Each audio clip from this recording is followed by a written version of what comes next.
Papa, avec Marge, j'ai visité Buchenwald, le camp. À l'origine de la violence, il y a un secret qui hante une famille. Et sur la même photo, derrière lui, il y avait un déporté qui... Ouais. Dans ce film d'Élie Chouraki, on suit le parcours de Nathan, un jeune professeur qui découvre que son grand-père est mort en déportation à Buchenwald. David Nathan Wagner.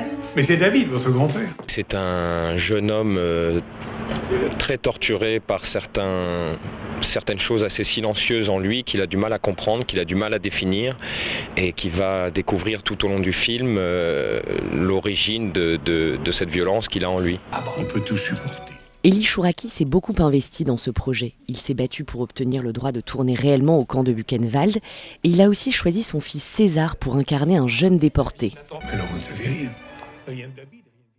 La recherche de l'identité, le désir de comprendre, des thématiques chères à Élie Chouraki, qui, comme le personnage principal, a appris sur le tard que son frère avait été déporté. Toutes les familles ont leurs secrets. Ça n'empêche pas de vivre. Si. Mes parents étaient très silencieux. Jamais on m'a parlé de plein de choses. Il a fallu que petit à petit je découvre des choses par moi-même. Et c'est vrai que cette angoisse, cette inquiétude que ressent Nathan, je l'ai ressentie. Je voudrais qu'on se dise, il faut défendre le côté lumineux de la force, pour paraphraser. Il faut vraiment être de ce côté-là, du bon côté. Parce que de l'autre, on croit avoir des petites victoires, mais en fait, on n'a que des grandes défaites.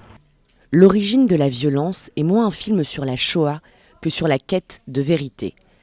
Le film est une adaptation du roman de Francis Imbert, L'origine de la violence, prix Renaudot en 2010. Mais la peur est insupportable. Tais-toi!